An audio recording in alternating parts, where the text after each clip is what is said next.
Arrastei as gemas depois que eu cantei nesse show. Tô levando minha. Assalamualaikum warahmatullahi wabarakatuh. Perkenalkan, nama saya Nabila Gedira dengan NIM 23110045. Di sini saya akan mempresentasikan tentang komunikasi antar sel.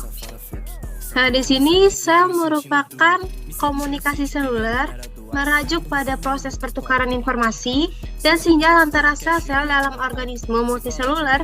Komunikasi yang penting dalam organisme multiseluler untuk mengkoordinasi dan pengaturan fungsi sel-sel yang berbeda dalam tubuh.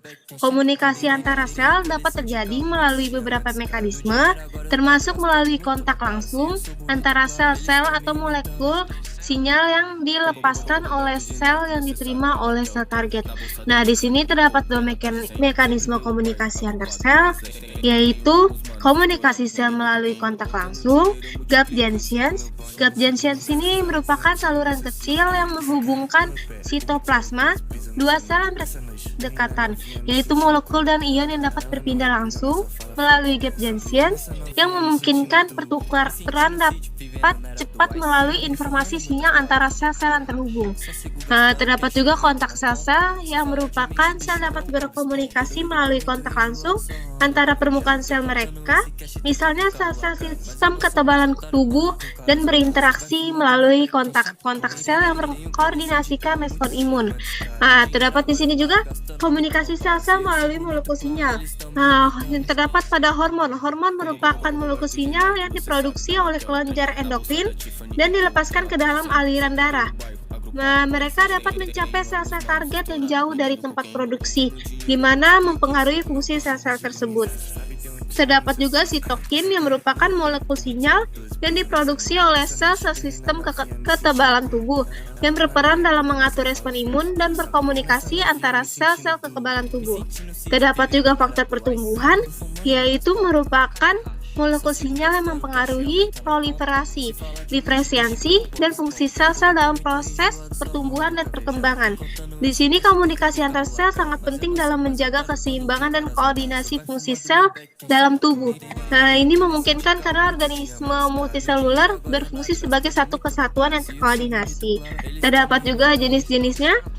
Nah, di sini komunikasi sel tuh proses pengiriman dan penerimaan sinyal antara sel-sel dalam tubuh. Terdapat beberapa jenis komunikasi sel yang berbeda, yaitu komunikasi sel tetangga, junctional intercellular communication, yang dimana komunikasi ini terjadi melalui jalur langsung antara sel-sel yang berdekatan. Terdapat dua jenis komunikasi sel tetangga, yaitu komunikasi sel gap junctions dan komunikasi melalui kontak-kontak sel. Gap junctions ini merupakan saluran kecil yang menghubungkan sitoplasma ke sel-sel tetangganya. Jadi memungkinkan molekul yang kecil dan ion ini berpindah dari satu ke satu sel lainnya, yang dimana kontak sel itu melibatkan interaksi langsung antara protein pada permukaan sel yang berdekatan yang memungkinkan transfer sinyal melalui kontak fisik. Terdapat juga komunikasi sel-sel jarak jauh, yaitu endocrine communication, yang dimana komunikasi ini melibatkan pengiriman sinyal melalui hormon dan direproduksi oleh kelenjar endokrin dan dilepaskan ke dalam aliran tubuh. Dan hormon ini kemudian beredar ke seluruh tubuh dan berinteraksi dengan reseptor pada sel target yang memiliki afinitas terhadap hormon tersebut. Komunikasi sel-sel jarak dekat, yaitu paracrine communication, dan di mana komunikasi ini terjadi saat sel mengeluarkan sinyal yang mempengaruhi sel-sel tetangga di sekitarnya. Sinyal ini dapat berupa molekul kecil seperti faktor pertumbuhan sitokin atau neurotransmitter yang mempengaruhi sel-sel berdekatan dengan sel pengirim. Nah, di sini juga terdapat komunikasi sel jarak jauh, synaptic communication, yang di mana komunikasi ini terjadi di antara sel-sel saraf di sistem saraf yang dikirim melalui sinapsis, yaitu kontak antara ujung aksen sel pengirim dengan dendrit atau badan sel-sel penerima. Sinyal ini dikirim melalui zat kimia yang disebut neurotransmitter. Terdapat juga komunikasi sel-sel jarak jauh, yaitu autocrine communication, yang dimana komunikasi ini terjadi ketika sel mengeluarkan yang mempengaruhi dirinya sendiri. Sinyal ini dapat mempengaruhi perilaku sel seperti proliferasi atau diferensiasi, yang dimana setiap jenis komunikasi sel memiliki peran penting dalam menjaga keseimbangan koordinasi fungsi tubuh yang tepat. Nah, terdapat juga komunikasi antar sel yang merujuk pada proses pertukaran informasi dan sinyal antara sel-sel dalam organisme atau sistem biologis. Sel dalam tubuh manusia ini perlu berkomunikasi satu sama lain untuk mengkoordinasikan fungsi-fungsi mereka dan menjaga keseimbangan yang tepat dalam tubuh. Komunikasi antar sel dapat terjadi melalui berbagai mekanisme, yaitu termasuk sinyal kimia, sinyal listrik, dan kontak langsung antara sel-sel. Salah satu mekanisme komunikasi antar sel yang paling umum adalah melalui sinyal kimia yang disebut hormon. Hormon diproduksi oleh kelenjar endokrin dan dilepaskan ke dalam aliran darah, yang kemudian mengirimkan sinyal ke sel-sel target di seluruh tubuh. Terdapat juga perbedaan antara sinapsis kimia dan sinapsis listrik, yaitu terletak pada cara sinyal dikirim dan diterima sel-sel saraf. Berikut perbedaan utamanya antara kedua dari cara sinyalnya, yaitu dari cara sinyal dikirim sinapsis kimia. Pada sinapsis kimia ini sinyal dikirim melalui zat kimia yang disebut neurotransmitter yang memiliki potensial aksi mencapai ujung aksen sel pengirim. Neurotransmitter dilepaskan ke celah sinapsis dan berdifusi ke sel penerima. Proses ini melibatkan perubahan kimia dan pelepasan zat kimia tertentu. Nah, di sini terdapat sinapsis listrik yang merupakan sinyal dikirim langsung melalui jalur listrik yang terhubung antara sel-sel saraf yang memiliki potensial aksi mencapai sinapsis.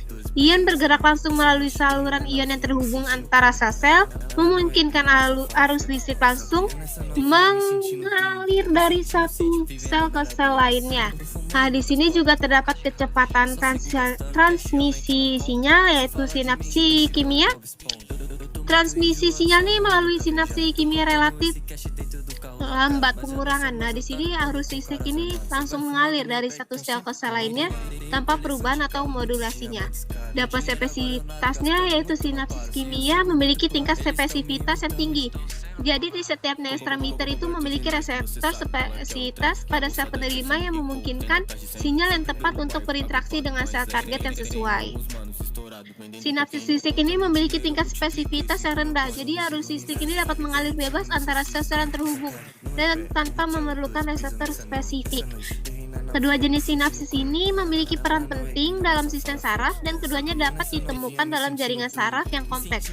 Sinapsis kimia lebih umum ditemukan dalam sistem saraf pusat, sementara sinapsis listrik lebih umum ditemukan dalam sistem saraf perifer. Nah, terdapat 3 tahapan pensinyalan pada komunikasi sel, yaitu pertama ada pengiriman sinyal. Tahap pertama dalam komunikasi sel itu berupa pengiriman sinyal, yang dimana sinyal dapat berasal dari lingkungan eksternal atau dari sel-sel tetangganya. Jadi sinyal ini dapat berupa molekul sinyal seperti hormon, neurotransmitter atau faktor pertumbuhan, atau dapat berupa sinyal fisik seperti cahaya atau suara. Sinyal ini mencapai sel target yang tepat untuk memulai komunikasi. Nah, terdapat juga transduksi sinyal, yaitu merupakan setelah sinyal mencapai sel target. Tahap ini merupakan tahap transduksi sinyal yang merupakan sinyal eksternalnya itu diubah menjadi sinyal intraseluler yang dapat dipahami oleh sel. Proses ini melibatkan serangkaian perubahan molekuler dan jalur sinyal intraseluler. Biasanya sinyal ini termasuk sinyal eksternal yang berinteraksi dengan reseptor pada permukaan sel target, yang kemudian mengaktifkan jalur sinyal intraseluler melalui perubahan konformasi atau aktivasi enzimnya. Terdapat juga reseptor sel, yaitu merupakan tahap terakhir dalam komunikasi sel yang merespons sel terhadap sinyal. Setelah sinyal intraseluler dihasilkan melalui transduksi, sel merespon dengan melakukan berbagai tindakan atau perubahan fisiologis. Nah, terdapat juga respon. 3 tahap respon ini merupakan berubahnya perubahan dalam efeksi gen, aktivasi jalur sinyal tambahan, perubahan metabolisme, perubahan struktural atau perubahan dalam perilaku sel. Nah, respon ini sangat penting untuk menjaga keseimbangan dan berkoordinasi fungsi tubuh yang tepat. 3 tahapan ini saling terkait dan penting dalam komunikasi sel. Mereka memungkinkan sel itu untuk menerima, memproses, dan merespons sinyal eksternal dengan cara yang sesuai dengan kebutuhan dan kondisi lingkungannya. Terdapat 3 tahapan reseptor pada membran umum, yaitu reseptor ion kanal, ligand-gated ion channels yang bekerja menjadi terbuka atau tertutup oleh ikatan molekul sinyal yang disebut ligand. Ketika ligand mengikat ke reseptor, kanal ion terbuka, memungkinkan aliran ion tertentu itu melintasi membran sel. Di sini juga mempunyai fungsi memediasi respon yang cepat sel terhadap sinyal eksternal dengan mengubah aliran ion melintasi membran. Nah, ini dapat menghasilkan perubahan potensial yang dimana membran ini dapat mempengaruhi aktivitas sel secara langsung. Terdapat juga reseptor terkait protein G protein couplet receptors atau GPCRS yang bekerja sebagai menghubungkan dengan protein di dalam sel. Ketika ligand beringkatan dengan reseptor, protein G ini mengalami perubahan konformasi dan memulai serangkaian perubahan di dalam sel. Terdapat fungsinya juga sebagai mentransduksi sinyal dari permukaan sel ke dalam sel dengan melibatkan perubahan dalam aktivitas protein G dan jalur sinyal intraseluler. GPCRS ini memainkan peran penting dalam regulasi respons sel terhadap berbagai sinyal, termasuk hormon dan neurotransmitter. Terdapat juga reseptor tirosin kinase receptors yang mempunyai cara kerja memiliki aktivitas enzim tirosin kinase yang diaktifkan oleh ikatan ligand. Nah, di sini aktivasi tirosin kinase ini menyebabkan fosforilasi tirosin residu pada reseptor dan protein seluler lainnya. Terdapat juga fungsinya yaitu memediasi sinyal pertumbuhan, diferensiasi, dan proliferasi sel yang mempunyai proses fosforilasi tirosin yang merangsang aktivitas jalur sinyal yang mempengaruhi berbagai seluler termasuk pertumbuhan dan diferensiasi sel. Ketiga tipe reseptor ini mempunyai membran penting dan berperan dalam mengatur respons sel terhadap sinyal eksternal dan memainkan peran kunci dalam pengaturan fungsi sel dan koordinasi berbagai proses biologis. Terdapat juga pembahasan terhadap jenis komunikasi antar sel, yaitu wired system komunikasi melalui saraf atau listrik dan non-wired system komunikasi kimiawi, sedangkan komunikasi intrasel yaitu komunikasi yang terjadi di dalam sel. Peran penting dalam komunikasi ini yaitu menyelenggarakan homeostasis karena tubuh harus senantiasa memantau adanya perubahan-perubahan nilai berbagai parameter lalu mengkoordinasikan respon dan sesuai sehingga perubahan yang terjadi dapat diredam. Di sini terdapat 4 komunikasi seluler, yaitu kontak langsung yang disebut dengan direct contact atau pensinyalan parakrin signalin, pensinyalan endokrin signalin, dan pensinyalan sinaptik atau synaptic signalin. Di sini ada keterangan gambarnya.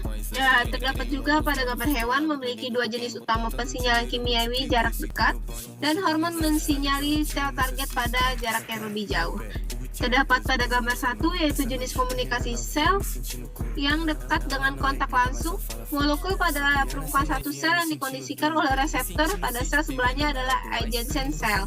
Nah, terdapat juga jenis sel yang kedua yaitu pensinyalan parakrin yang dikeluarkan dari sel memberikan efek kepada sel sebelahnya. Terdapat juga pada gambar yang ketiga yaitu pensinyalan endokrin, hormon dikeluarkan dari sel berefek ke sel lain dan melalui badan sel. Dan terdapat juga pada gambar terakhir yaitu jenis sel yang keempat, pensinyalan sinaptik sel saraf mengeluarkan signal neurotransmitter sebagai pengikat reseptor pada sel di dekatnya. Kurang lebihnya presentasi saya ini, mohon maaf bila ada kesalahan. Terima kasih. Wassalamualaikum warahmatullahi wabarakatuh.